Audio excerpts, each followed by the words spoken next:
Oriseo, le nom commence à circuler un peu partout en ce moment en Gironde et dans toute la région Nouvelle-Aquitaine, car il est exemplaire d'un très grand projet photovoltaïque, 1000 hectares dans la forêt. Il aura lieu ou il n'aura pas lieu. Telle n'est pas la question aujourd'hui de décider de cela. On a voulu, autour de cette rencontre Sud-Ouest TV7 avec nos experts et nos invités, vous donner des éléments de compréhension pour mieux appréhender cet enjeu. Un enjeu très important. On va le voir pendant cette émission et on va tout de suite le découvrir avec nos experts. Marc Gédisca, bonjour. Alors, vous avez beaucoup de casquettes, Marc, et ça vous honore. Vous êtes un expert en photovoltaïque. Tout le monde s'accorde là-dessus. Vous êtes le directeur général d'une association qu'on connaît peu ici, qui est à Lyon, mais qu'on va découvrir, qui est Hespul, H-E-S-P-U-L, pour ceux qui veulent aller sur les sites internet, ce que nous avons fait pour mieux la connaître. Vous êtes le porte-parole de Négawatt, on va dire aussi Négawatt, pardon. On va dire aussi en quoi c'est important. Tout ça, évidemment, au service du développement des énergies renouvelables. À côté de vous, Jean Paoletti, directeur régional d'Enedis, Nouvelle-Aquitaine, évidemment, dans cette belle région qu'on aime ici beaucoup, à Sud-Ouest. On va tout de suite préciser que Enedis n'est pas un opérateur de ce projet, c'est important par rapport à ce qu'on va se dire autour de cette table. Et puis de toute façon, tout ce qui va être dit autour de cette table va y avoir un grand arbitre, un témoin. Il nous fait le plaisir d'être là. Philippe Bertrand, vous êtes le représentant de la Commission nationale du débat public. On va regarder ensemble exactement ce que c'est que ça, CNDP, et on retrouve tout de suite votre regard sur ce débat d'aujourd'hui, tous les trois. Oriseo est un projet de plateforme énergétique dite bas carbone, porté par les entreprises Engie et Neoen à Socats en Gironde. Il comprendrait notamment le plus grand parc photovoltaïque d'Europe, d'une surface de 1000 hectares actuellement occupé par une exploitation forestière. Compte tenu de l'ampleur du projet et de son potentiel impact sur l'environnement, la Commission nationale du débat public a décidé d'organiser un débat public entre le 9 septembre 2021 et le 9 janvier 2022. La Commission nationale du débat public, CNDP, autorité administrative indépendante, veille au respect du droit de chacune et chacun à accéder aux informations et à participer aux décisions relatives à l'environnement. La Commission s'inscrit dans le cadre de la Charte de l'environnement et donc de la défense d'un droit constitutionnel. L'égalité de traitement et la participation de toutes et tous font partie des principes fondamentaux de la CNDP. Afin d'organiser ce débat, la CNDP a nommé une commission particulière du débat public, CPDP, composée d'un président et de 6 membres. Cette plateforme énergétique, dite bas carbone, associerait plusieurs équipements appelés briques. Le projet serait donc constitué d'un parc photovoltaïque qui représenterait une puissance installée d'1 gigawatt. 4 briques périphériques seraient reliées à cette brique centrale. Un électrolyseur qui permettrait de produire de l'hydrogène vert, carburant qui pourrait alimenter des bus de ville. Des batteries de stockage d'électricité, un centre de données ou data center, infrastructure composée d'un réseau d'ordinateurs et d'espaces de stockage d'informations numériques, un espace dédié à l'agrivoltaïsme ou agri-énergie. Cette brique expérimentale permettrait la culture maraîchère sous une partie des panneaux photovoltaïques. Tout le monde peut participer au débat et s'intéresser à l'ensemble des aspects du projet, notamment son opportunité. Est-il pertinent de développer le photovoltaïque en France et en Nouvelle-Aquitaine ? La Nouvelle-Aquitaine a-t-elle besoin de l'électricité produite par le projet Oriseo ? Le projet doit-il se faire ? Ses modalités éventuelles. Si le projet doit se faire, comment et quelles sont les problématiques à prendre en compte ? Où et comment faudrait-il développer le photovoltaïque ? Ces alternatives. Si le projet n'est pas réalisé tel qu'envisagé actuellement, quels sont les autres scénarios possibles ? Comment peut-on participer ? En posant une question sur la plateforme participative en ligne sur le site internet. En utilisant l'outil « Je me fais mon idée », via les réseaux sociaux, en se rendant aux 6 réunions publiques, en assistant aux 15 réunions organisées par des partenaires de la Commission, en se rendant sur les 20 points de contact situés dans toute la région, en participant à l'atelier des alternatives et des scénarios, en visionnant les 4 ateliers de controverse, en envoyant un cahier d'acteurs. N'hésitez plus, donnez votre avis.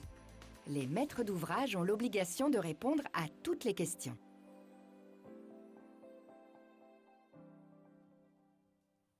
On le voit très bien, Philippe Bertrand, avec ce film très didactique, pédagogique. Il y a une volonté de faire participer le plus grand nombre, de faire comprendre au plus grand nombre. Ça tombe bien, c'est vraiment la volonté encore aujourd'hui. Et c'est vous qui l'avez voulu, la commission, ce genre de rendez-vous. Pourquoi c'est important, justement, quand on est responsable et qu'on a besoin de faire passer ces messages, de donner le plus d'informations? Et pourquoi vous choisissez ce média aujourd'hui? Et puis on va le voir pour plusieurs rendez-vous à venir. Il faut que tout le monde puisse se faire une opinion et la plus éclairée possible. Et pour ça, il y a plusieurs manières de se renseigner, de s'informer, et nous essayons, c'est ce qu'on vient de voir dans la petite animation, de diversifier les formes d'expression et d'information. Et donc, dans ce cadre, nous avons prévu 4 ateliers que nous avons appelés ateliers de controverse, qui sont destinés à chaque fois à faire dialoguer 2 experts du sujet, non pas sur le projet Eurizeo lui-même, mais sur un élément du contexte qui entoure ce projet. Donc ce soir, le sujet, c'est quel avenir pour l'électricité en Nouvelle-Aquitaine. Il y aura 3 autres ateliers de ce type, donc tous en partenariat avec Sud-Ouest, forêt landaise et photovoltaïque, data center, où et pourquoi faire, puisque dans le projet, il y a un data center, et enfin, agrivoltaïsme, quel avenir? Donc, nous attendons de ces débats qu'ils aident tous les citoyens à améliorer leur connaissance du contexte dans lequel se situe le projet Eurizeo pour se forger de leur propre opinion. Alors, on a appelé ça atelier de controverse, non pas par goût immodéré de la polémique, mais parce qu'on sait bien quand on réunit 2 experts, ils ne sont pas d'accord, c'est normal. Mais nous espérons que de la discussion jaillisse la lumière, ce qui est bien le moins en matière d'électricité. C'est effectivement un bon jeu de mots qui va nous permettre de montrer que nos experts, pour l'instant en tout cas, sont côte à côte, donc il n'est pas opposé. Ce qui est important, je crois, on vient de le voir, c'est est-ce que nous avons besoin ou pas, en France et en Nouvelle-Aquitaine, d'un tel équipement? Marc Jedliska, je disais tout à l'heure, vous êtes avec une double, voire triple casquette, en tout cas spécialiste et expert en photovoltaïque, peut-être planter le décor de la production électrique en France et de sa consommation. Alors aujourd'hui, l'électricité, ça représente à peine 20% de nos consommations totales d'énergie. Il ne faut pas l'oublier, hein. Un gros morceau, c'est la chaleur pour nous chauffer, la douche, l'industrie, etc. Et aussi pour nous déplacer. Cette part est appelée à augmenter. Il y aura une électrification des usages, notamment la mobilité, tout le monde y pense. Mais d'un autre côté, ce n'est pas nécessairement une augmentation de la consommation, puisque aujourd'hui, on a des appareils qui consomment de moins en moins. Si on prend les LED, par exemple, elles ont divisé par 4 ou 5 la consommation d'éclairage. On a des pompes à chaleur à très haut rendement pour le chauffage des maisons, etc. Donc, si on se projette dans l'avenir, il n'est pas certain que la consommation d'électricité, en tout cas, il n'est pas souhaitable qu'elle augmente beaucoup, ce qui n'empêche pas d'augmenter les usages de l'électricité. Et à l'intérieur de ça, aujourd'hui en France, tout le monde le sait, on a une grosse partie de l'électricité qui est produite par le nucléaire. Les énergies renouvelables, aujourd'hui, personne ne dit qu'il n'en faut pas, il en faudra même beaucoup. Et d'ailleurs, la France s'est engagée, la loi de 2015, la loi sur la transition énergétique pour une croissance verte, prévoit une augmentation importante de la production d'électricité renouvelable, et notamment de photovoltaïque. Et par rapport à aujourd'hui, c'est une multiplication par 4 ou 5 en 2028, donc c'est très proche. Donc il va falloir faire de gros efforts. Et la France est très en retard sur ses propres objectifs. Donc, alors quand on dit très en retard, on ne sait jamais trop à quoi on compare. Alors la France est engagée en 2010 auprès de la Commission européenne à augmenter la part de l'éolien, de photovoltaïque et puis des autres énergies renouvelables. Et on n'a pas atteint nos objectifs. On devait être à plus de 20%, à 22 ou 23%, et on était à 17-18%. Donc il en faut. Tout le monde est d'accord là-dessus. Il en faut même beaucoup. Et il va falloir accélérer le rythme d'installation des énergies renouvelables électriques, entre autres. Alors, vous dites des énergies renouvelables. Nous, aujourd'hui, notre sujet, et on sait que c'est un sujet, d'ailleurs, c'était le titre d'un papier récemment dans Sud-Ouest, gerbe d'étincelles à Socats. On sait qu'on est vraiment sur le photovoltaïque. Dans ce grand plan national, le photovoltaïque, il aurait quelle part ? Alors, ça dépend à quoi on se réfère. Si on se réfère aux objectifs de la France qui se limite à 2028 pour l'instant, donc c'est très proche, c'est une multiplication par 4, donc arriver à 40 gigawatts. On parle d'un projet d'1 gigawatt, il en faut 40 et on en a 10 aujourd'hui, donc vous voyez l'échelle. Et si on se projette à plus long terme, alors pour le coup, l'association Négawatt dans le métier, c'est de faire de la prospective à long terme, à horizon 2050. On est, nous, à 140 gigawatts. Alors, pour le commun des mortels que j'essaye de représenter, que je suis largement, un plan comme celui-ci sur 1000 hectares, il fait quelle partie dans ce grand programme ? Eh bien, si c'est à 2028 horizon français, officiel français aujourd'hui, c'est un 40e. Et si c'est en 2050 horizon négawatt, c'est un 140e. Donc c'est à la fois important, évidemment, mais ça ne suffira pas de toute façon. Et je ne sais pas si la taille du projet en lui-même est une bonne ou une mauvaise chose, ce n'est pas le sujet d'aujourd'hui, mais en tout cas, il y aura besoin de beaucoup de photovoltaïque, ça c'est sûr. Elle est un peu de nombrilisme, si je puis dire, Jean-Paul Violetti. On va voir ça à l'échelle de la Nouvelle-Aquitaine, qui nous est chère.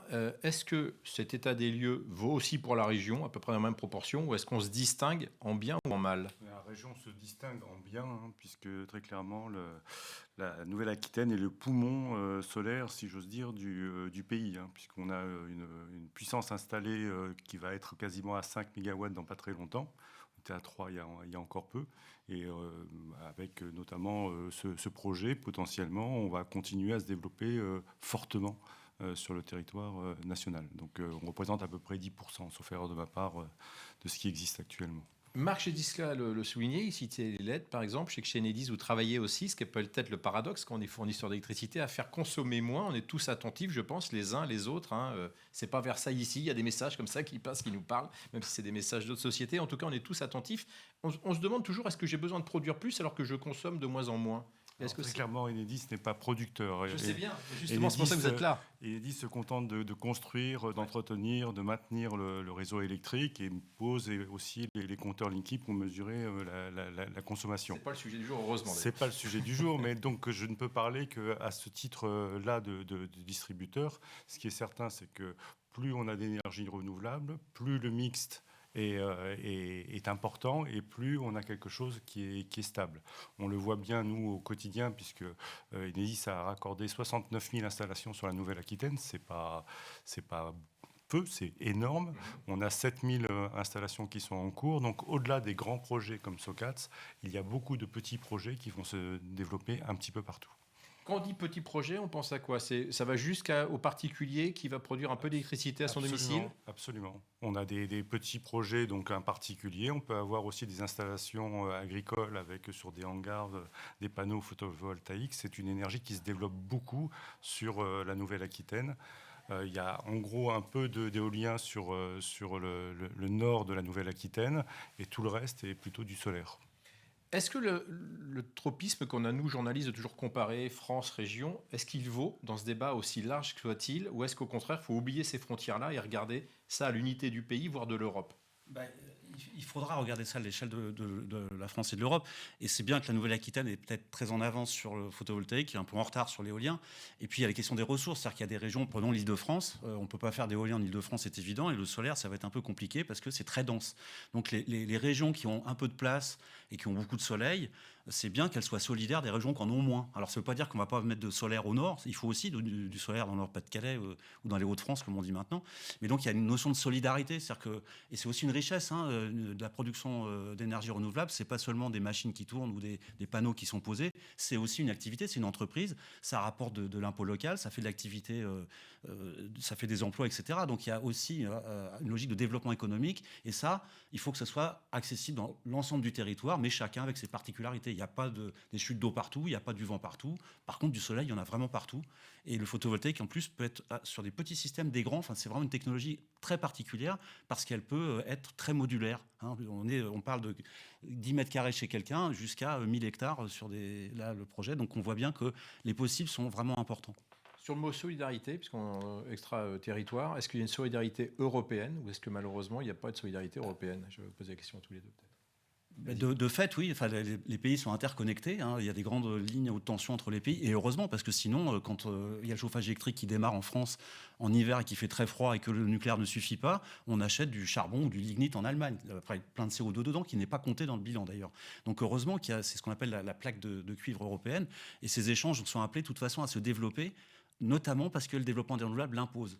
L'Allemagne qui fermera sa dernière centrale nucléaire, ou ses dernières, l'année prochaine. L'année prochaine, et qui va fermer le charbon en 2038. Et ça va probablement être un sujet des futures élections allemandes de cette semaine, en tout cas de la suite, des négociations sur avancer la sortie du charbon en Allemagne. Alors, on est dans une région où, on ne va pas en parler parce que ce n'est pas la même commission, mais il y a un autre projet qui fait, lui, déjà aussi couler de l'encre, en tout cas dans le journal Sud-Ouest. C'est un gros programme qui est annoncé, mais qui est aussi en débat. On ne sait pas s'il se fera ou pas, qui est le grand projet éolien offshore Île de Ré, Île d'Oléron. Et à chaque fois, qu'on a ce genre de débat, c'est pour dire est-ce que ça remplacera ou pas, est-ce que ça suffira à remplacer le nucléaire. Et puis toujours dans la région, pas très loin d'ici, on a Blaye. Est-ce qu'on a raison justement d'opposer ces énergies ou est-ce qu'il faut jouer à la complémentarité ou faire comme si ça allait disparaître pour la remplacer totalement parce qu'on est en train de voir se mettre en place en ce moment, que ce soit l'éolien, le photovoltaïque, qui est votre spécialité. Alors là, ma casquette négawatt, pour le coup, nous, c'est très clair, le nucléaire n'est pas une énergie du développement durable.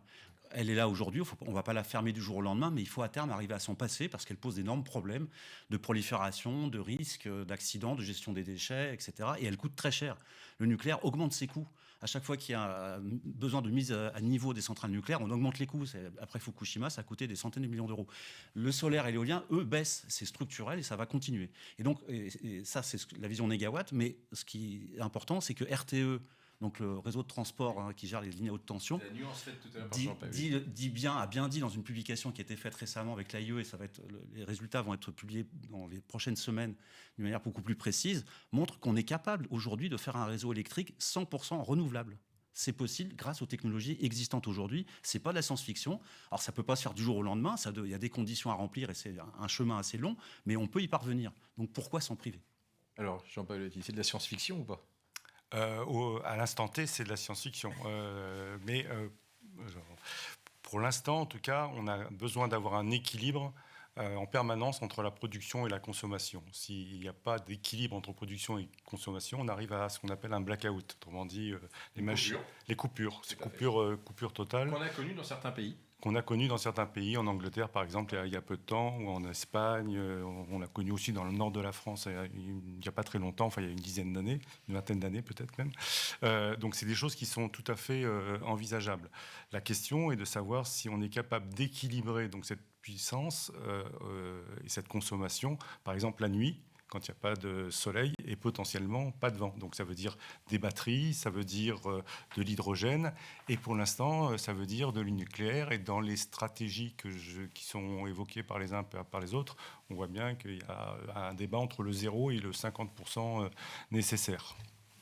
Est-ce qu'on peut, sans opposer ces catégories de consommateurs, rappeler en France et en Nouvelle-Aquitaine justement comment se répartit cette consommation d'électricité entre le particulier, l'industriel, le service public? Parce que c'est important aussi de savoir pourquoi et pour qui on a besoin de ces nouveaux équipements. Alors moi j'ai les chiffres sur Nouvelle-Aquitaine, c'est à peu près un tiers sur la partie industrie, oui. Un tiers sur la partie tertiaire et un tiers c'est les consommateurs particuliers. Ok.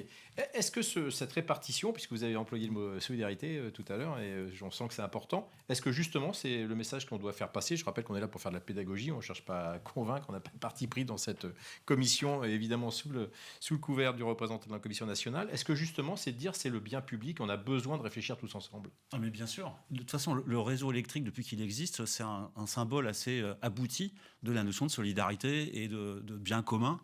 C'est un bien commun qui nous a été légué en partie par nos prédécesseurs et qu'on doit travailler. Et le réseau permet ça, justement. C'est vraiment quelque chose d'important. Ça veut dire comment on s'accorde sur quelque chose? On a absolument besoin de trouver des énergies renouvelables pour faire face à la consommation d'aujourd'hui et de demain. Absolument.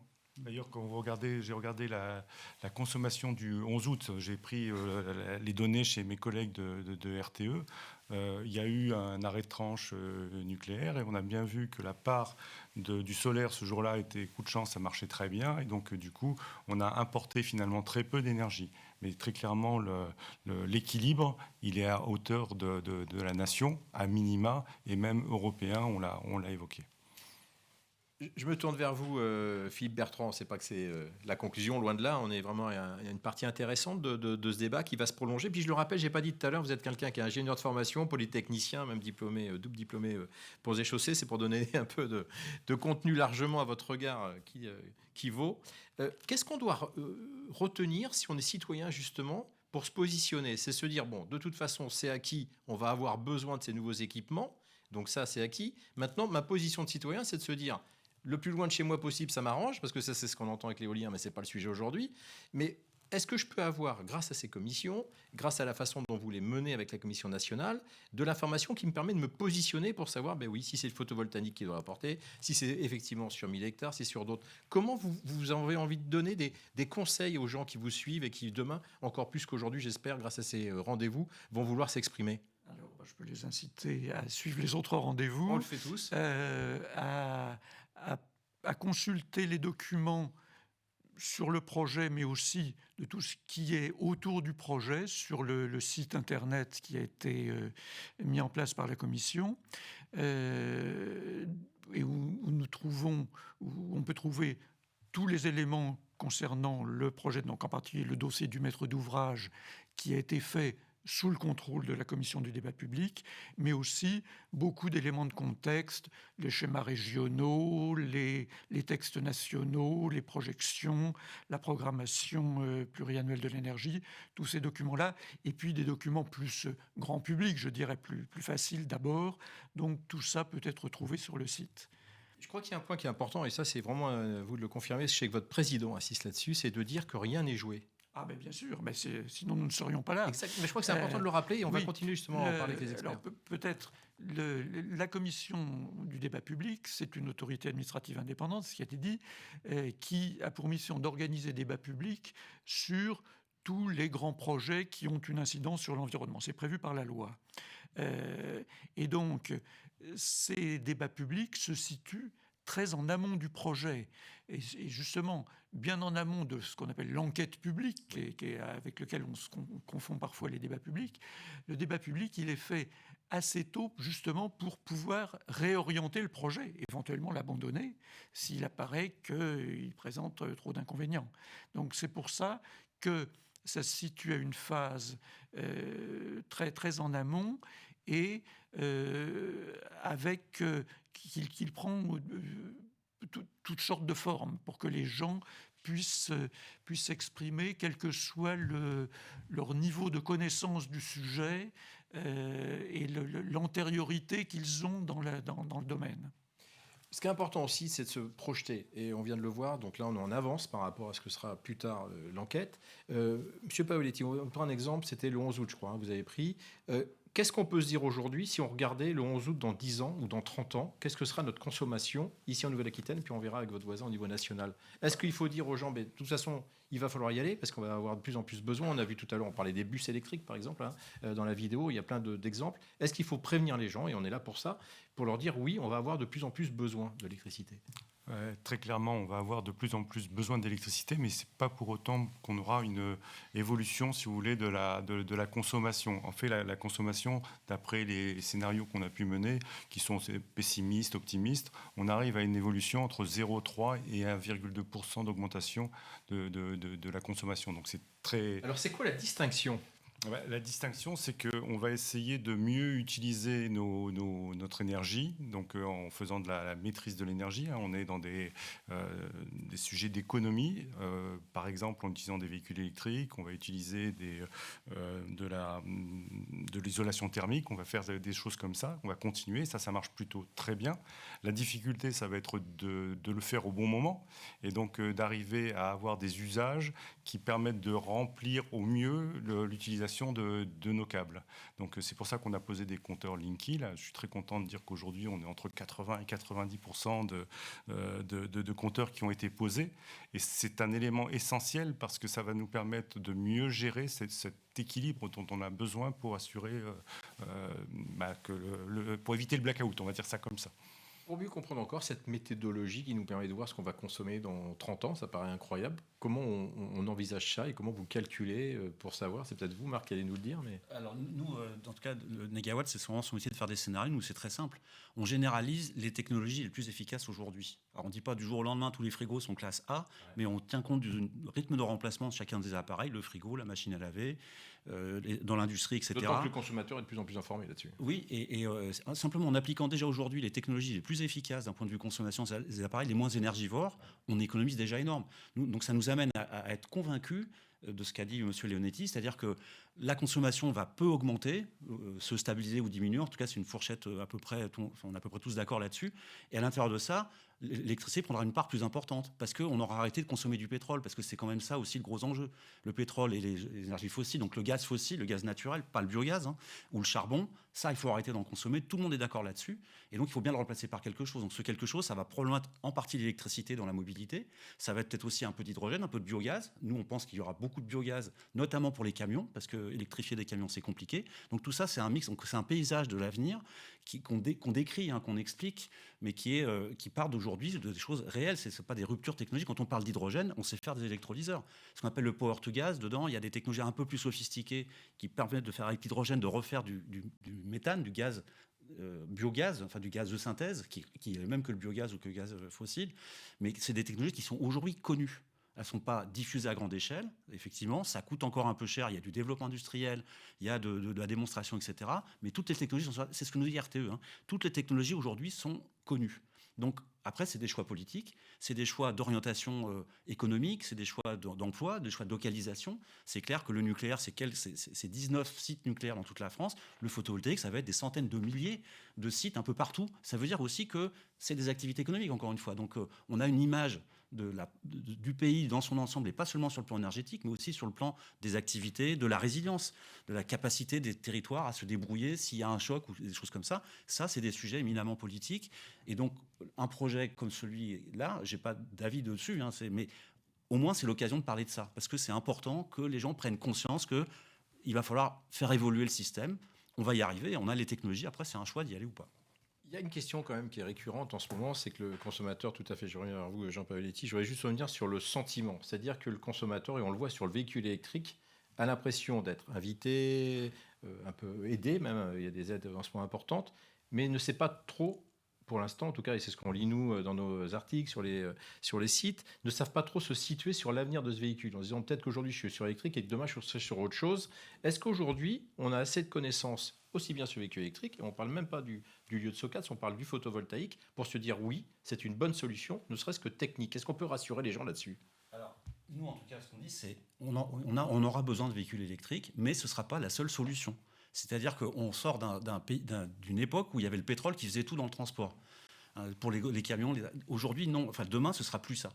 Il faudra des véhicules différenciés selon que c'est pour les trajets quotidiens pour faire de la route, si c'est des camions, des bus, etc. Donc ça, c'est en négawatts. Alors, on va publier le 26 octobre, on va publier notre nouveau scénario 2022-2050. Donc je ne veux pas dévoiler trop de choses dessus, mais il y aura beaucoup d'éléments là-dessus. Et donc pour nous, en tout cas, c'est un mix. Et dans les transports notamment, ce ne sera pas du tout électrique, ce ne sera pas du tout gaz, ce sera un peu les deux. Il n'y aura plus de pétrole, ça c'est sûr, mais il y aura probablement un tout petit peu d'hydrogène aussi pour certains types de transports. Donc ça, c'est des études détaillées qui permettent de faire des scénarios, justement. Alors nous, on les met sur la table pour dire on pense que ça marche comme ça. Ce n'est pas une vérité définitive.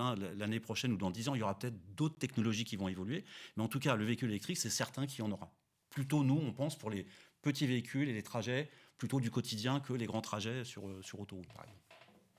Jean Pavoletti, au-delà de cette idée du mix, sur ce regard justement à l'instant T, pour rassurer ou en tout cas pour conseiller, qu'est-ce qu'on a comme argument ? Alors d'abord, je voudrais revenir sur les scénarios qui ont été évoqués. Les scénarios dont je parle, moi, intègrent la croissance économique, intègrent l'évolution de la population, intègrent la rigidité de la loi par rapport à ce qui était évoqué un petit peu par mon expert de droite. Ça regarde aussi, grosso modo, les usages qui vont être mis en place. Et donc, c'est pour ça qu'on a des scénarios qui sont quand même très étayés, qui ne sont pas que un scénario qui est un scénario que j'ai qualifié d'optimiste, quoi. Ouais. Parce que si on arrive à faire ce qui a été dit, c'est très bien. Pour la question du véhicule électrique, très clairement, puisqu'on raccorde beaucoup de prises pour pouvoir charger ces véhicules, c'est exponentiel. Alors, je ne sais pas si c'est le meilleur mixte qu'il faudra mettre en place. Ce que je constate, c'est que le nombre de recharges de véhicules électriques augmente de manière exponentielle. Et nos statistiques montrent que ça va continuer à se développer très très vite. Donc l'usage du véhicule électrique, pour moi, est assez fort. Et l'État, d'ailleurs, a légiféré sur le sujet pour nous autoriser justement à réaliser des raccordements de véhicules électriques dans les bâtiments collectifs. Donc il y a vraiment un objet important qui va changer la nature de la circulation. Donc sans parier sur la longévité de ce remplacement, vous êtes en train de nous dire qu'on sera de plus en plus apte et à même de répondre à cette demande. Oui. Ça, c'est une information qui va rassurer les gens. Ce qui est important aussi, c'est d'essayer d'expliquer. On va comparer avec l'eau. Il y a évidemment des débats sur l'eau. On avait la chance d'avoir Jean Jouzel, il n'y a pas longtemps, parmi nous, qui nous expliquait comment il était important autant d'aller chercher de l'eau ailleurs, mais surtout de l'économiser. Alors, Je pense qu'on sait assez facilement comment on économise de l'eau. On sait que les villes, par exemple, font très attention sur l'entretien de leurs circuits, etc. Quelle est la solution, justement, puisqu'on a une augmentation de la demande, qui est très bien présentée ici, pour compenser peut-être cette augmentation par de nouvelles économies, je veux dire, supplémentaires à celles qu'on connaît déjà? Est-ce qu'il y a aussi de l'innovation à trouver sur l'économie? Alors là, c'est complètement le cœur de métier de Négawatt, qui est le non-watt. Là, c'est l'autre casquette. Oui, c'est une casquette. Comme j'ai une grosse tête, j'ai plusieurs casquettes. Il y a deux éléments là-dedans. Il y a un élément que nous, on appelle la sobriété. C'est le comportement, c'est le choix. C'est-à-dire d'avoir un petit véhicule quand on est tout seul dedans. D'avoir un appartement qui ne fait pas 300 mètres carrés quand on est... Est-ce que sobriété, il y a des croissances? On va pas faire un débat de société. La décroissance, c'est une autre notion, c'est une notion économique. Nous, on est sur l'énergie, sur la physique. C'est-à-dire que la sobriété, c'est plutôt que de mettre le chauffage plus fort, je mets un pull. Okay. Ou j'achète des légumes de saison à un paysan du coin plutôt que des haricots qui viennent de l'autre bout de la planète. Ça, c'est juste des décisions faciles à prendre au bon moment. C'est aussi l'urbanisme. Un maire, il ne va pas mettre les écoles à l'autre bout des salles de sport, par exemple. Et ça, c'est à peu près 25% d'économie d'énergie qu'on peut faire. Alors, la sobriété individuelle, collective, à la maison, au boulot, etc., partout on peut en faire. Et puis il y a la deuxième partie, c'est l'efficacité. Ça, c'est l'ingénieur. On va isoler les logements, on va améliorer le rendement des moteurs. Voilà. La sobriété, c'est aussi par exemple la limitation de la vitesse sur les routes. Et tout ça cumulé, donc sobriété plus efficacité, on sait aujourd'hui qu'on peut diviser par 2 la consommation d'énergie totale des Français aujourd'hui. Et c'est dans la loi de 2015. L'article 1er de la loi sur la croissance verte, pour la transition énergétique sur la croissance verte, donne comme objectif à la France de diviser par 2 ses consommations d'énergie, on dit finale, c'est-à-dire ce qui est payé par le consommateur final, d'ici 2050. Et c'est pas parce que c'est dans la loi que est-ce que c'est un rêve ou pas. En tout cas, c'est une possibilité pratique. Ça, on l'a démontré. Et après, on parle des renouvelables, de la production. Donc, si on économise la moitié, après, on a moins de mal à faire de la production en regard. Et là, les renouvelables ont toute leur place. Alors, si j'arrive à économiser la moitié, est-ce que j'ai besoin de m'ennuyer, entre guillemets, pour certains qui diraient des mots plus violents que ça, à aller voir si je peux faire 1000 hectares de photovoltaïque ou autre solution? Jean Paoletti, comment vous voyez ça? Demi déjà, moitié de la consommation en moins, vous y croyez? Vous pensez qu'on est capable? Quand je dis nous, consommateurs, néo-aquitains ou d'ailleurs. Pas qu'électricité. Oui, j'ai bien compris, mais il faut qu'on se l'applique au sujet de l'électricité. Je pense qu'on aura un petit peu de mal à y arriver, mais c'est une évolution. Qu'est-ce qui vous fait douter? La consommation telle qu'elle a lieu. Qui ne prend pas ce sens-là. Ouais. Voilà. Après, ce qui est bien important de comprendre, c'est qu'un ouvrage électrique, un producteur, il peut travailler 24 heures sur 24. Quand on regarde l'évolution de la consommation, entre la nuit et le jour, il y a un écart de 1 à 3. Donc si on arrivait à déplacer la consommation au moment où on est à 3, pour la ramener à quelque chose d'étal un petit peu toute la journée, pour le coup, on ferait des sacrées économies d'énergie. On fait, en tout cas, de puissance. Et donc, à la sortie de l'opération, on pourrait avoir quelque chose de beaucoup plus intéressant. Et c'est tout l'objet, encore une fois, du compteur Linky qui a été posé pour ça, pour inciter de permettre à chaque citoyen de pouvoir utiliser l'énergie au moment le plus adéquat. On n'a pas besoin de chauffer, par exemple, le chauffe-eau de jour. Ça présente absolument aucun intérêt, sauf si on a un chauffe-eau solaire. Et donc, de reporter ça la nuit, comme le véhicule électrique, le charger la nuit, peut permettre d'utiliser une partie de la batterie, par exemple, le jour. Donc, il y a vraiment des usages qui sont à inventer. Et c'est pour ça qu'on a mis en place un tarif, un comptage avec 26 possibilités de tarifs. Marc Gédisca, on ne va pas lancer le débat sur le compteur Linky, c'est un outil d'économie? Le compteur Linky? Oui. Non, oui ou non, c'est pas intrinsèquement. C'est juste un objet qui permet de compter et de piloter, d'avoir des informations. Donc après, c'est ce qu'on en fait derrière. C'est ça le sujet. Mais voilà, il y a des pays qui n'ont pas mis de compteur communiquant chez chacun des abonnés, ils arrivent à se débrouiller. Voilà. Donc c'est un choix qui a été fait par la France. Il a des avantages, mais il ne fait pas tout. Non plus. C'est-à-dire qu'il y a les changements de comportement, c'est pas le compteur qui va les faire. Et pour revenir au sujet d'avant, on n'a pas le choix. C'est-à-dire que tout ça, on ne le dit pas parce qu'on veut embêter le monde. C'est qu'on est devant des défis qui sont juste la capacité de l'humanité à survivre sur cette terre. L'Anthropocène, si vous avez discuté avec Jean Jouzel, l'Anthropocène, c'est quelque chose de sérieux. Donc la finitude de la planète, maintenant, c'est une certitude. C'est-à-dire qu'il faut qu'on change. Sinon, nos enfants, nos petits-enfants, ils ne vivront pas dans des conditions acceptables qu'on accepterait aujourd'hui, nous. Donc voilà, nous, on propose une manière d'y aller et se dire, on ne va pas y arriver parce qu'aujourd'hui, on n'est pas capable et c'est bien ça qu'il faut travailler. Il faut consommer moins. Ça ne veut pas dire vivre moins bien. C'est même probablement vivre mieux sur beaucoup d'aspects. C'est simplement avoir un rapport à l'énergie différent. C'est à quoi ça sert l'énergie. Ça répond à des besoins et ces besoins-là, il faut réfléchir dessus. Voilà.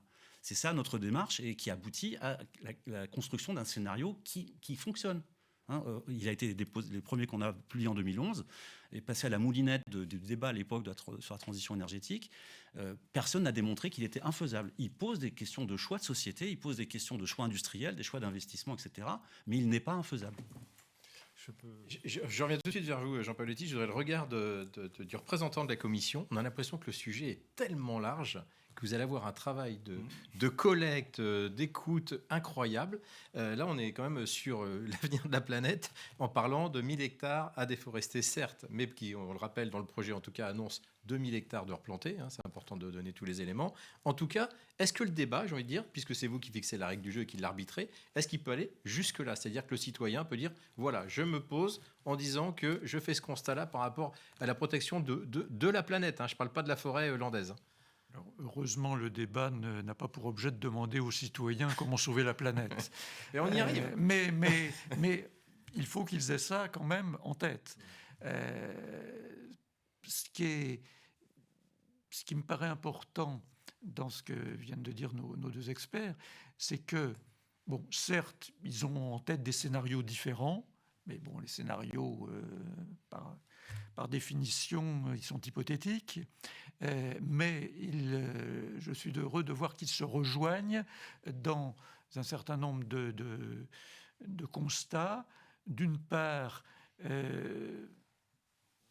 on a besoin de diminuer la consommation d'énergie et on a besoin d'augmenter la part du photovoltaïque. Et ceci, aussi bien à l'échelon français qu'à l'échelon de la Nouvelle-Aquitaine.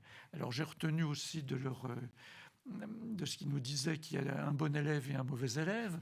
Le mauvais élève, c'est la France qui est très en retard par rapport aux objectifs, mais le bon élève, c'est la Nouvelle-Aquitaine qui, elle, développe rapidement le photovoltaïque. Mais elle est quand même, j'ai retenu aussi, encore assez loin des objectifs qui lui sont fixés. Est-ce que justement, Jean Pavoletti, puisque vous voulez reprendre la parole, je vais vous relancer sur quelque chose, sur ce débat qu'on a déjà, on le voit bien, entre je réduis d'un côté, mais je vais consommer beaucoup plus. On l'a cité, il y a la mobilité qui va grignoter, ou en tout cas dévorer plus d'électricité, en tout cas d'énergie. Est-ce qu'il y a un autre secteur aussi important demain que la mobilité, qui est en train de poindre ou qui est déjà là et qui va grossir en matière de consommation d'énergie, ou est-ce que c'est vraiment tout en ce moment axé autour de la mobilité Il y a beaucoup qui est axé autour de la mobilité et puis à contrario au moins il y a beaucoup qui est axé sur la maîtrise de l'énergie, donc l'isolation thermique par exemple est quelque chose. Tout à l'heure. Oui, absolument. Par contre, tout à l'heure, on a dit quelque chose. Bon, l'ADEME a fait des études sur le compteur Linky et ça permet effectivement de réduire l'énergie de 10%. C'est bien, vous montriez que les deux experts ne sont pas toujours d'accord. Voilà, c'est ça que vous voulez faire. Mais pourquoi? C'est simplement parce qu'en fait, le compteur Linky permet de mettre une incitation financière sur le coût. Et donc, forcément, la maîtrise de l'énergie s'ensuit. Parce que vous n'avez aucun intérêt à changer de véhicule si à un moment donné, c'est moins cher. Enfin, la population, tout le monde ne peut pas se payer une voiture électrique, dernier cri. Tout le monde voit à qui je fais référence. Et donc, il faut qu'il y ait quelque part, à un moment donné, un équilibre qui permette de se dire, bon, ben voilà, et pour ça, il faut compter. Et moi, complément. Alors sur Linky, c'est 10%, donc il faut baisser de 50%. Donc, mais ça sert pas à rien. Voilà. Les petites rivières font les grands fleuves. Sinon, il y a un secteur qui va augmenter sa part d'électricité, c'est très certain, c'est l'industrie. Alors je ne sais pas en Nouvelle-Aquitaine parce que je ne connais pas le schéma. Mais en tout cas, ce qui est sûr, c'est qu'il y a une grande partie de l'industrie aujourd'hui qui va avoir besoin de s'électrifier. Les process, la sidérurgie, etc. Et ça, c'est certain. Mais encore une fois, on va électrifier, mais on ne va pas augmenter la consommation parce qu'on va avoir des process beaucoup plus performants, notamment parce qu'ils sont électriques. Est-ce que cette évolution de la consommation, et je reviens avec vous, Jean Pavoletti, elle doit nous faire craindre que nos blackouts qu'on redoute tous en tant que consommateurs, ils changent de date? C'est-à-dire qu'aujourd'hui, est-ce qu'on peut imaginer qu'un week-end de 15 août, quand tout le monde ou plus de monde roulera en électrique, on risque d'avoir des blackouts qu'on connaissait à une époque pour le chauffage d'hiver? Est-ce qu'on peut comparer ces deux phénomènes ou est-ce que ça n'a rien à voir et que c'est une élucubration de journalistes? Je n'oserais pas dire une élucubration de journalistes. C'est juste pour qu'on parle. On n'arrête pas de nous dire, regardez, ça va consommer de plus en plus à d'autres moments. Donc est-ce que le système électrique est fait, c'est plus à RTE qu'il faudrait poser la question, mais le système électrique est fait, si vous voulez, pour que quand la consommation n'est pas égale à la production, s'il y a trop de production, les moteurs vont avoir tendance à accélérer, et puis l'inverse s'il n'y en a pas assez. Donc on a des à-coups en règle générale, plutôt en grosse période de production. Donc c'est plutôt dans la semaine et à un moment... Plutôt l'hiver, voilà. On va rester là-dessus, même si on continue à développer ça. D'ailleurs, il me semble que RTE fait des alertes régulières sur le sujet en disant attention, cette année, il y a un risque potentiel que... Mais surtout, l'été, les gens ils vont pas se déplacer tous en Tesla. Il va falloir qu'ils fassent du vélo, de la marche à pied, du train, etc. La sobriété, l'efficacité avant. C'est-à-dire qu'imaginez que toutes les voitures d'aujourd'hui sont toutes électriques et font les mêmes types de trajets tout le temps, c'est quelque chose qui nous envoie dans le mur, dans le décor, pour être très clair. Hein. C'est-à-dire que, oui, si on mettait tout le monde en Tesla aujourd'hui, le système électrique, je pense qu'il serait par terre assez rapidement quand tout le monde vient se recharger à la station avec des 400 kW. Mais ça, c'est une image qu'il faut oublier parce que les modes de vie doivent évoluer, les comportements de mobilité doivent évoluer.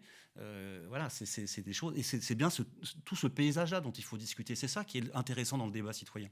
C'est pas juste un outil technique qui va nous résoudre tout. Ça, il faut l'oublier. Il y a plein d'outils techniques, ils ont chacun leurs avantages et inconvénients, et c'est comment on s'en sert et quel est notre rapport avec tout ça qui est le vrai sujet. Allez, il va nous rester 5 minutes. On va en plus conclure avec le représentant de la commission tout à l'heure. Moi, je voudrais qu'on rentre dans ce sujet, même si je sais que vous ne prenez pas position, au moins qu'on puisse aborder la question de savoir si, entre du parc photovoltaïque, vous parliez tout à l'heure de nombreux investissements des particuliers, est-ce qu'on a obligation, vu ce que vous êtes en train d'expliquer, même si on va changer nos modes de vie, et on vous entend très bien, Marc, est-ce qu'on est obligé de passer par ces méga parcs? Est-ce qu'il va effectivement bien les falloir? Et je ne parle pas de Socas, je parle en général. Est-ce que oui, il faut se préparer à accueillir des parcs de 1000 hectares, voire plus, pour répondre à tout ce qu'on vient d'expliquer avec brio? Sincèrement, merci de votre expertise à tous les deux. Est-ce que la conclusion, c'est de se dire, préparez-vous, il va en falloir?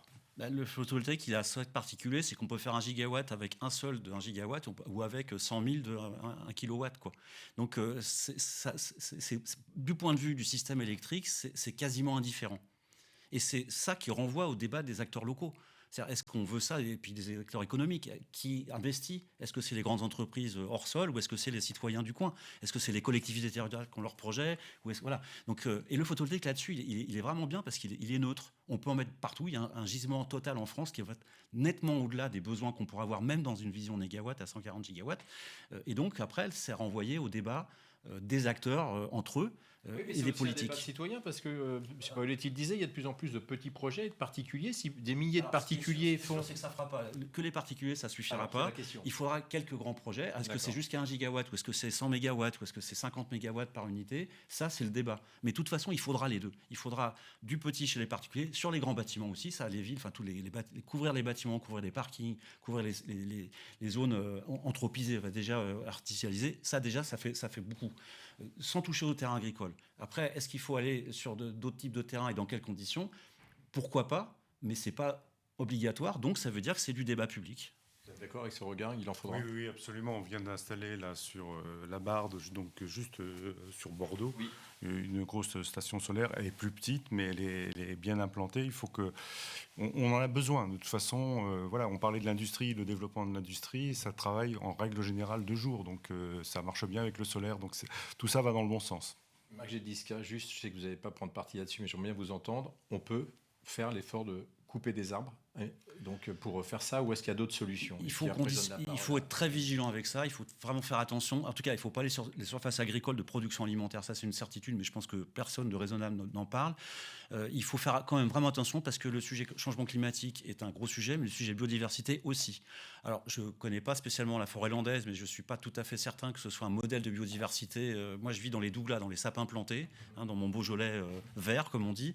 Question biodiversité, on fait mieux. Donc, ce n'est pas nécessairement antagoniste. Mais en tout cas, ce qui est sûr, c'est que sur des projets de cette taille-là et dans ce contexte-là, il faut faire très attention et il faut poser des conditions, j'ai envie de dire, impératives pour, si ça doit se faire, je n'ai pas d'avis s'il faut que ça... Mais en tout cas, ça ne peut pas se faire n'importe comment, c'est sûr. Philippe Bertrand, le mot de la fin, il est pour vous. On va essayer effectivement de rappeler les rendez-vous. Je le ferai une fois que vous aurez fait la conclusion. Qu'est-ce que vous retenez avec votre regard de sage que vous êtes de ce premier échange de nos experts?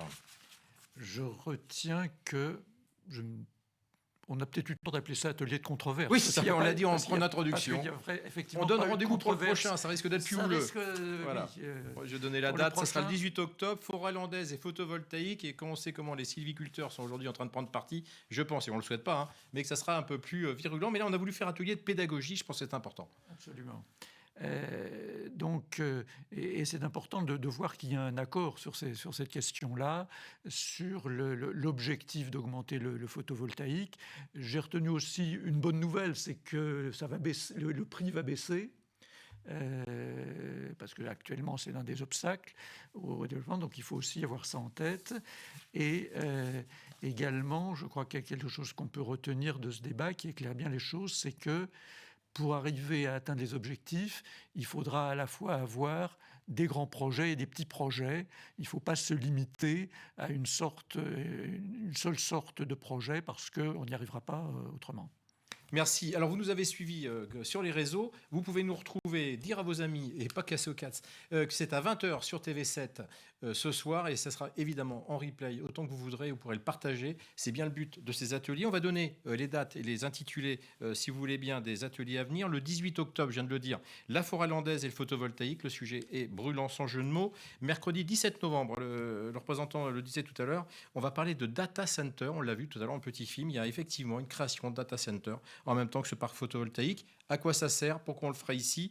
Et pourquoi faire? C'est important. Et puis on parlera, moi par l'instant, avec nos experts, agrivoltaïsme, quel avenir? Ça sera le 2 décembre. En attendant, on vous souhaite une bonne fin de journée. On vous donne rendez-vous, évidemment, dans Sud-Ouest, sur TV7 pour suivre l'actualité en général et particulièrement celle de ce beau projet. À très vite. Merci à nos experts. Merci à toutes et à tous.